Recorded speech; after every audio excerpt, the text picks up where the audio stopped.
पैमाने पर search operation जारी है।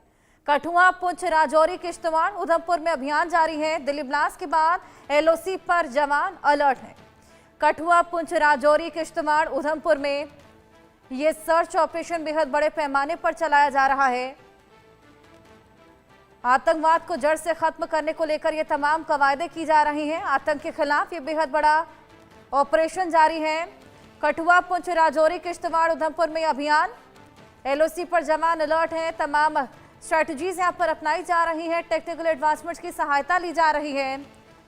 जम्मू कश्मीर में आतंक के खिलाफ ये बेहद बड़ा एक्शन। घाटी में बड़े पैमाने पर सर्च ऑपरेशन जारी, चाहे कठुआ हो, पुंछ हो, राजौरी हो या किश्तवाड़ हो, हर जगह ये बेहद बड़ा सर्च ऑपरेशन बेहद बड़े पैमाने पर चलाया जा रहा है।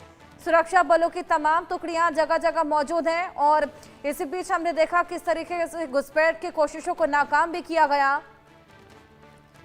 तमाम घुसपैठ की कोशिशें देखने को मिली। जैसे ही मौसम बदलता है घुसपैठ की कोशिशें भी बढ़ जाती हैं, क्योंकि कोहरा बढ़ जाता है, विजिबिलिटी लो हो जाती है और घने जंगलों में पनाह ये आतंकवादी ले लेते हैं। इसी बदलाव का ये फायदा उठाते हैं और घुसपैठ की कोशिशों को अंजाम देते हैं। हालांकि सतर्कता और अलर्टनेस लगातार जवानों के द्वारा देखी जा रही है, जिसकी वजह से तमाम घुसपैठ की कोशिशों को नाकाम किया जा चुका है।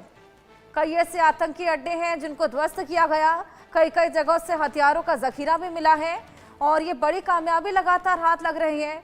लेकिन आतंकवाद को जड़ से खत्म करना जरूरी और साथ ही न केवल आतंकवाद लेकिन आतंकवाद को बढ़ावा देने वाले, सपोर्ट करने वाले ओवरग्राउंड वर्कर्स और लोकल सिंपैथाइजर्स पर भी लगातार ध्वस्तीकरण की कार्रवाई। आइए और जानकारी लें। आशिक मीर हमारे सहयोगी हमारे साथ जुड़ गए हैं। आशिक, क्या इनपुट मिल रहा है फिलहाल, किस तरीके की एक्टिविटी देखने को मिल रही है और क्या कुछ स्ट्रैटेजी अपनाकर वहां पर ये सर्च ऑपरेशन चलाया जा रहा है? देखिए हर्षा, बिल्कुल जिस तरह से दिल्ली के रेड फोर्ट में हुए ब्लास्ट के बाद जम्मू कश्मीर में हाई अलर्ट साउंड किया गया है, तो कहीं ना कहीं जो एलओसी के एरियाज है यहाँ पर भी लगातार सुरक्षा बलों को इनपुट आ रहा है कि आतंकी जो है घुसपैठ करने की कोशिश कर रहे हैं, जिसके चलते अब सुरक्षा जो है काफी मजबूत इन एलओसी एरियाज में भी की गई है। क्योंकि बीते कई दिनों से हम देख रहे हैं कि आतंकियों की तरफ से जो लो विजिबिलिटी है, जो धुंध छाई हुई है, उसका फायदा उठाने की कोशिश की जा रही है। और अभी तक घुसपैठ के कई सारे अटेम्प्ट्स किए गए हैं, जिनमें से कई सारे घुसपैठियों को जो है सुरक्षा बलों ने न्यूट्रलाइज किया है और लगातार अब चौकसी जो है वो बढ़ती जा रही है। लगातार जिस तरह से इनपुट भी आ रहा है कि 120 के करीब आतंकी पीओके टेरर लॉन्चिंग पैड्स पर जो है मौजूद है, जो इसी चीज का इंतजार कर रहे हैं कि कब उनको मौका मिले वो घुसपैठ करे।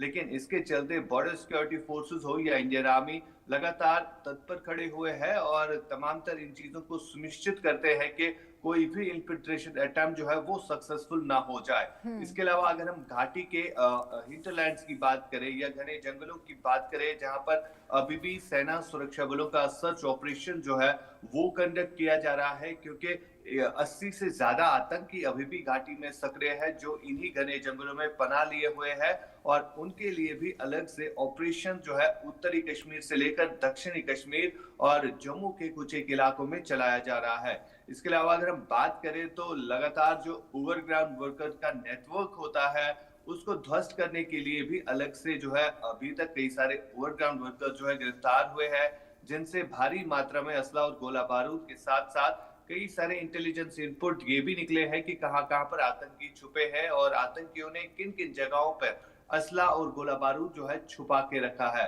फिलहाल लगातार इस तरह के ऑपरेशन जो है घाटी भर में चलाए जा रहे हैं। मकसद यही है कि घाटी को आतंकवाद मुक्त करना है। जी बिल्कुल, वाकई आतंकवाद को जड़ से खत्म करने को लेकर ये तमाम कवायदें, लेकिन आतंकवाद को अकेले प्रहार बरसाकर खत्म नहीं किया जा सकता, क्योंकि ओवरग्राउंड वर्कर्स और लोकल सिंपैथाइजर्स भी लगातार एक्टिव हैं, जो इन आतंकवादियों को पनाह देते हैं, हथियार प्रोवाइड कराते हैं।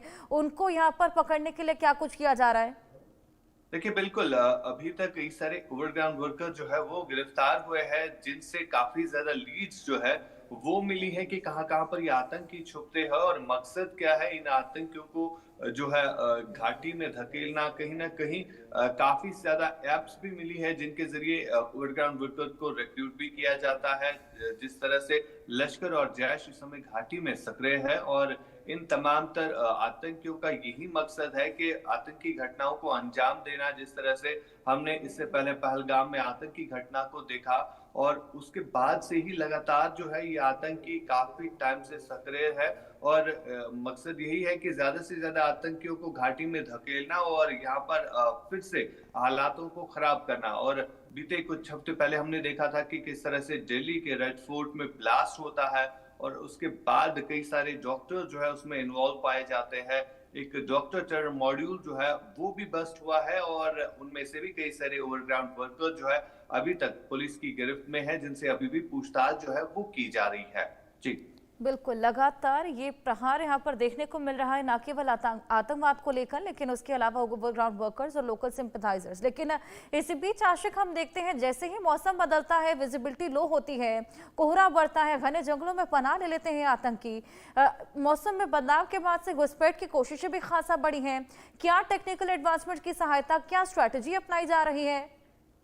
देखिए, बिल्कुल अगर हम घने जंगलों की बात करें, यहाँ पर ड्रोन्स और स्नाइपर डॉग्स के अलावा जो भारतीय सेना के पास आधुनिक हथियार होते हैं उनके इस्तेमाल से जो है ऑपरेशंस कंडक्ट किए जा रहे हैं और अभी तक कई सारे सक्सेसफुल ऑपरेशंस रहे हैं जहां पर बड़े हार्डकोर आतंकी जो है वो मारे गए हैं।